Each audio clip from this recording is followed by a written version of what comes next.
नमस्कार विद्यार्थी मित्रांनो, शिक्षक पात्रता परीक्षा पेपर पहिला यामध्ये आपण 2013 ते 2019 यामधील प्रश्नपत्रिका आणि त्याचं विश्लेषण हे आपण या लेक्चरमध्ये घेणार आहोत।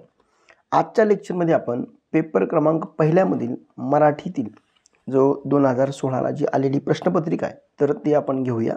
गैरहजेरी शब्दाचा समानार्थी शब्द कोणता? बेरोजगार, अनुदिनी, अनुपस्थिती, बेपरवाह।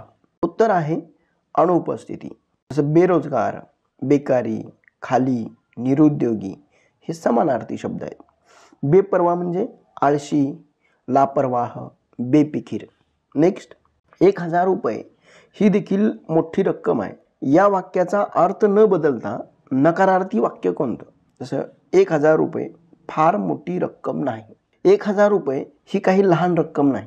1000 रुपयांना आज कवडीची किंमत नाही। 1000 रुपयात आज किराणा देखील होत नाही। उत्तर आहे 1000 रुपये ही काही लहान रक्कम नाही। म्हणजे प्रश्नार्थी आणि विधानार्थी वाक्याचं परस्पर रूपांतर, जसं आपण याच्या अगोदरच्या मागच्या प्रश्नपत्रिकेमध्ये पाहिलं होतं की जगी सर्व सुखी असा कोण आहे, म्हणजे हे प्रश्नार्थी आहे। जगात सर्व सुखी असा कोणी नाही, विधानार्थी आहे।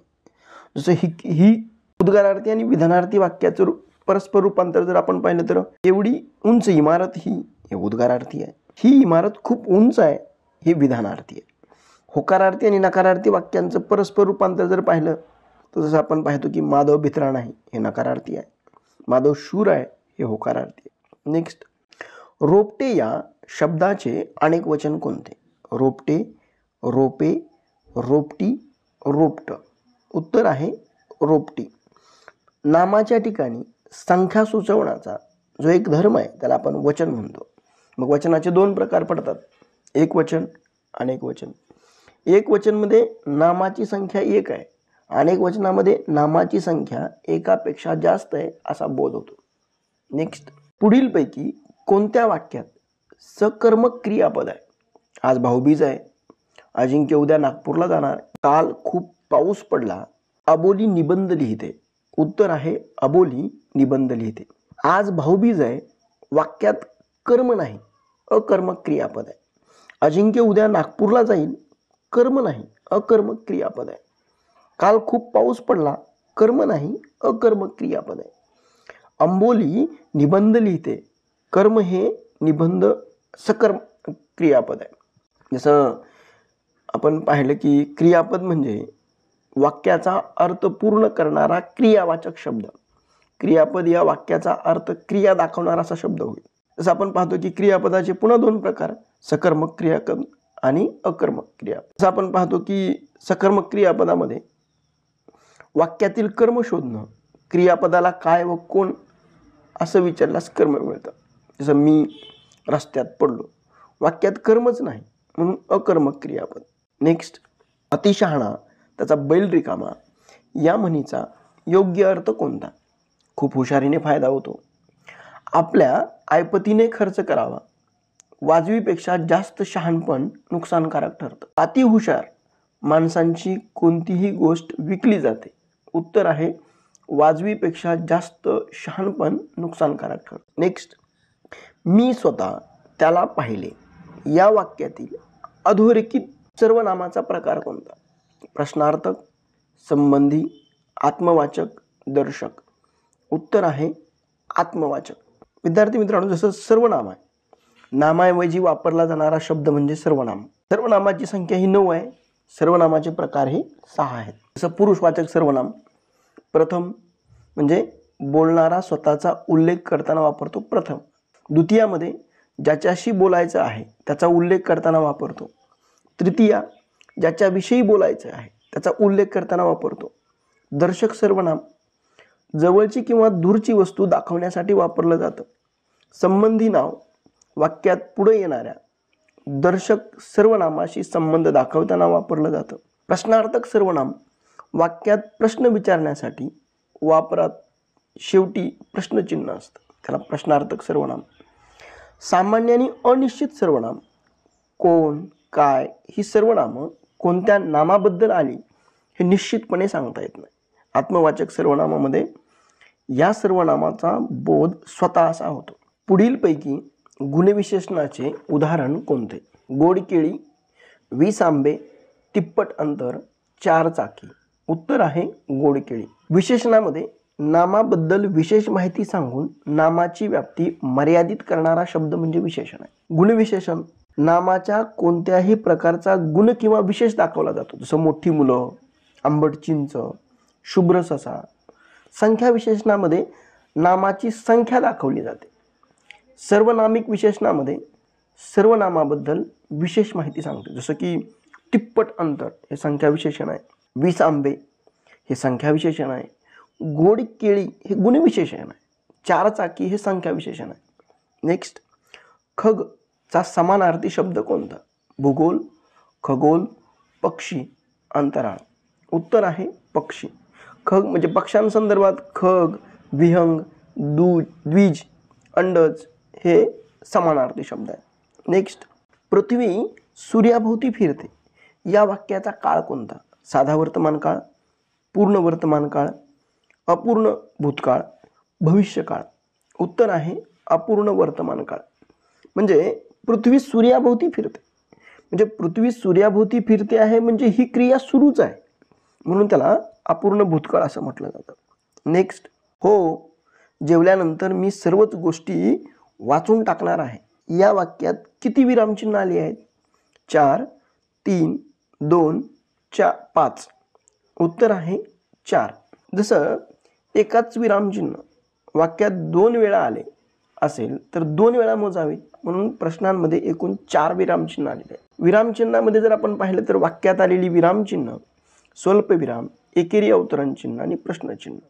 जसं आपण पाहतो की स्वल्पविराम आहे, एकाच आशयाचा किंवा जातीचा शब्द एकापाठोपाठ एक आल्यानंतर स्वल्पविराम वापरतात, जसं चिकू, आंबा, सफरचंद. अवतरणामध्ये जर आपण पाहिलं की एकेरी अवतरण आणि दुहेरी अवतरण. एकेरी अवतरणामध्ये एका विशिष्ट समूहाबद्दल वेगळेपणाने दाखवायचं असेल तेव्हा एकेरी अवतरण चिन्ह वापरलं जातं. बोलणाऱ्याच्या तोंडचे शब्द जशास तसे दाखवण्यासाठी दुहेरी चिन्ह वापरलं जातं. वाक्यामध्ये जेव्हा बोलणाऱ्याच्या मनातला उत्कट भाव प्रकट होतो तेव्हा या आशयाचं वाक्य अधोरेखित होतं, त्याला उद्गारवाचक म्हणतात. अर्धविराम म्हणजे काय? तर मोठी वाक्य वाचताना जिथं स्वल्पविरामापेक्षा किंचित जास्त थांबावं लागतं ते चिन्ह म्हणजे अर्धविराम. प्रश्नार्थक चिन्हामध्ये प्रश्नार्थक वाक्याच्या शेवटी वापरतात. अर्धविराम हा 2 छोटी वाक्य उभयान्वयी अव्ययानं जोडत असताना वापरतात. संयोग चिन्ह ओळीच्या शेवटी शब्द अपुरा राहिल्यास 2 शब्द जोडत असताना संयोग चिन्ह वापरतात. अपसहार चिन्ह बोलता बोलता विचार मालिका तुटल्यास स्पष्टीकरण द्यायचं असल्यास अपसहारण चिन्ह वापरतात. नेक्स्ट, पुढीलपैकी योग्य सामान्य रूप ओळखा. फडक्यांना, फडकेला, फडकीला, फडकेला. उत्तर आहे फडक्यांना. म्हणजे सामान्य रूप म्हणजे काय? तर नामाचं किंवा सर्वनामाचं विभक्ती रूप तयार करत असताना त्याला जी अक्षरं जोडली जातात त्यास प्रत्यय असं म्हटलं जातं. नामाचं किंवा सर्वनामाचं विभक्तीचं रूप तयार करताना त्याला जी अक्षरं जोडतात त्याला प्रत्यय असं म्हणतात. विभक्तीचं प्रत्यय लागण्यापूर्वी नामाच्या किंवा सर्वनामाच्या स्वरूपात जो बदल होतो त्याला सामान्य रूप म्हणतात. शिक्षकांनी, शिक्षिका, मुलांना, मुला. नेक्स्ट, पुढील कविता वाचून खालील दिलेले जे प्रश्न आहेत तर ते सोडवा. उठूनी प्रभावित ती मधमाशी, जाते की मध मिळवायासी, थेंबे थेंबे साठवी त्यासी, उद्योगी मोठी. आळस तिजला ठाऊक नाही, सर्व दिवस ते खपते पाही, थंडी ऊन म्हणे ना काही, उद्योगी मोठी. गोड गोड मध निपटून घेते, थोडा म्हणून मुळी न रुसते, साठवूनी ती जपून ठेवते, उद्योगी मोठी. थोडाही गुण मिळता घ्यावा, साठा त्याचा नित्य करावा, कोणालाही तो शिकवावा, ठेवा हे चित्ती. नेक्स्ट, मधमाशी आपणास कोणत्या गोष्टीचा साठा करण्याची शिकवण देते? गुणांचा, कामांचा, धनांचा, मधांचा. आपण कविता जर बारकाईने तपासली तर आपल्याला तिच्यातून एक गुण दिसतो, तो म्हणजे मधमाशी ही साठा करत असताना ती तिच्या गुणाचा उल्लेख आपल्याला त्याच्यामध्ये दिसतो. मधमाशी दिवसभर काय करते? तर मध पिते, कष्ट करते, विश्रांती घेते का मध विकते? नेक्स्ट आहे कष्ट करते. मधमाशीच्या अंगी कोणता गुण आहे? खादाडपणा, सुस्तपणा, उद्योगीपणा आणि आळशीपणा. उत्तर आहे उद्योगीपणा. संचय करणे यासाठी कोणता समानार्थी शब्द कवितेत आला? जसं आपण पाहतो की संचित करणं, जमवणं, निपटून घेणं, साठवणं. उत्तर आहे साठवणं. विद्यार्थी मित्रांनो, ज्यावेळेस हे 4 प्रश्न तुम्हाला सोडवायचे त्यावेळेस एकदा तुम्ही कविता बारकाईने वाचा आणि प्रश्न गेल्यानंतर थोडंसं मागे येऊन पॉज करून पुन्हा कवितेमध्ये तो उल्लेख पहा, तुम्हाला त्याच्यामध्ये लक्षात येऊन जाईल. पुढीलपैकी शुद्ध शब्द कोणता?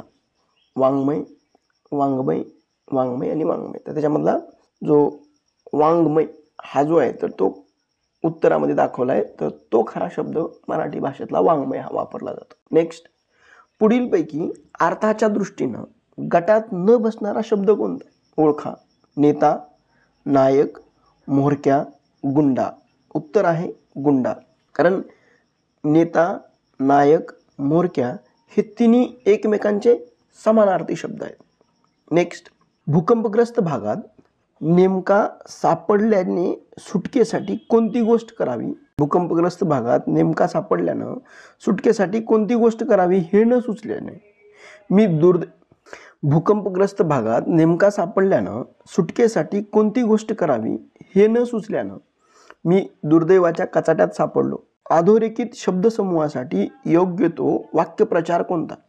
पोपट होणं, मतिकुंठित होणं, पोपट होणं, मतिकुंठित होणं, इकडे आड तिकडे विहीर होणं, तंद्रीत असणं. उत्तर आहे मतिकुंठित होणं. म्हणजे सुटकेसाठी कोणती गोष्ट करावी हे न सुचले, काही न सुचणे याचा अर्थ मतिकुंठित होणे हा वाक्यप्रचार स्पष्ट करतात. पोपट होणे म्हणजे फजिती होणे, मतिकुंठित होणे म्हणजे काही न सुचणे, इकडे आड तिकडे विहीर म्हणजे दोन्ही बाजूनी कठीण परिस्थितीत सापडणं, तंद्रीत असणं म्हणजे नशीत असणं.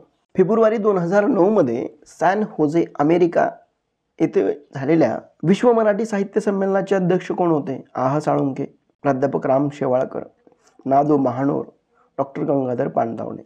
उत्तर आहे डॉक्टर गंगाधर पानतावणे. जसं आपण पाहतो की विश्व मराठी साहित्य संमेलन मराठी महामंडळातर्फे दरवर्षी भरवलं जातं. जसं आपण पाहतो की 2009ला सॅन होजे अमेरिका या ठिकाणी भरवलं होतं, त्याचे अध्यक्ष होते गंगाधर पानतावणे. 2010ला दुबईला भरवलं होतं, त्याचे अध्यक्ष होते मंगेश पाडगावकर. 2011ला जे भरवलं ते म्हणजे सिंगापूरला महेश एलकुंचवार त्याचे अध्यक्ष होते. 2012ला पोर्ट ब्लेअर या ठिकाणी त्याचे अध्यक्ष होते शेषराव मोरे. 2016ला थिपू त्याचे अध्यक्ष होते संजय आवटे. 2017ला बाली इंडोनेशियामध्ये भरवलं, त्याचे अध्यक्ष होते तात्याराव लहाने. 2018ला अबुधाबी UAE यामध्ये भरवलं, त्याचे अध्यक्ष होते भूषण गोखले. नेक्स्ट, गोंदन जन्मजान्हवी या कविता संग्रहाचे कवी कोण आहे? गदी माडगुळकर, मंगेश पाडगावकर, शांता शेळके, पद्मा गोळे. उत्तर आहे शांता शेळके. गदी माडगुळ संदर्भाबद्दल जर आपण पाहिलं तर विशेषतः त्यांचं जे आत्मचरित्र आहे तर ते मंतरलेले दिवस किंवा वाटेवरल्या सावल्या. त्यांच्या कवितांमध्ये जर आपण पाहिलं तर जोगिया, चार सांगीतिका, काव्यकथा, गीत रामायण, गीत गोपाल, कादंबरीमध्ये आकाशाची फळे. मंगेश पाडगावकरांच्या जर कविता पाहिल्या तर अनिका, सूरदास, सूर आनंदगहन, सुट्टी एके सुट्टी, सलाम, शर्मिष्ठा, वेड कोकरू, वात्रटिका, राधा मुखवटे, भटके पक्षी, बोलगाणी, निंबोणीच्या झाडामागे, धारा नृत्य,